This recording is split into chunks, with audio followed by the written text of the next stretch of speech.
Tubuh ringkihnya bergetar keras seiring dengan air mata yang terus berjatuhan. Entah jam berapa sekarang, Naya tak peduli. Ia hanya ingin menghilangkan rasa sakit yang menusuk di hatinya saat ini. Mengingat Nara, rasanya jauh lebih sakit daripada pukulan dan hinaan dari orang tuanya. Mata sembabnya menatap keluar balkon yang ditutupi hordeng tipis. Hingga samar-samar ia bisa melihat keadaan langit di luar. Kakinya melangkah pelan dengan tatapan kosong.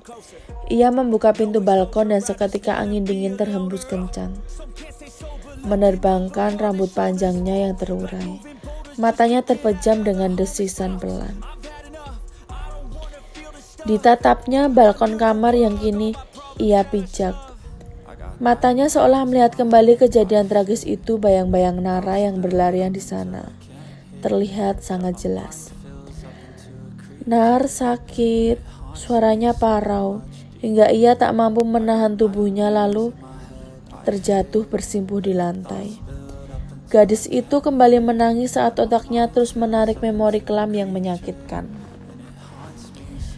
Suara tawa, wajah ceria, dan senyuman indah Nara berputar di kepalanya, membuat Naya menjerit keras, menarik rambutnya seperti orang kehilangan akal.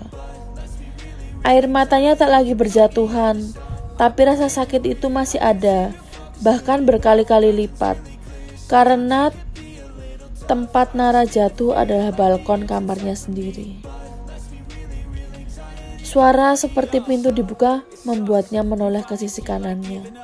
Matanya membelalak saat melihat bayangan seseorang yang sepertinya ingin keluar dari balkon rumah yang berada di sampingnya.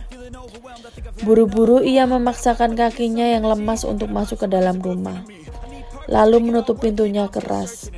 Gadis itu bersandar di pintu dengan nafas tersengal-sengal. Ia mengusap kasar hidungnya lalu berjalan ke meja belajar. Sebuah buku tebal terlihat di sana dengan nama seseorang tertulis di sampulnya, membuat Naya menghela nafas kasar. Kepalanya terasa sakit akibat terlalu banyak menangis, dan sekarang ia dipaksa untuk berpikir. Naya membuka pintu kamarnya lalu menutupnya kembali. Ia sudah rapi dengan seragam sekolah dan tas hitam yang tersampir di sebelah tangannya. Gadis itu berjalan cepat menuruni tangga. Ia berhenti di ruang makan yang sepi. Ibunya sudah pergi, dan mungkin kakaknya juga sudah berangkat. Tanpa sengaja, matanya melirik di jam dinding. Sudah hampir telat membuatnya langsung berlari keluar rumah. Pantas saja meja makan sepi.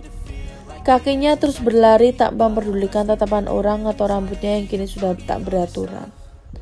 Yang penting, Naya sekarang hanyalah bagaimana ia tidak ketinggalan bis. "Bang!"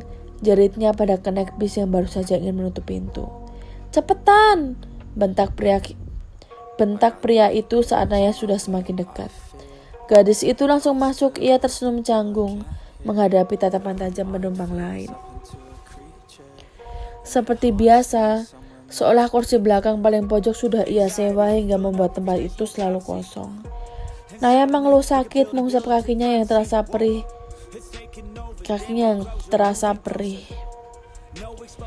Sangat lelah berlari sejauh itu.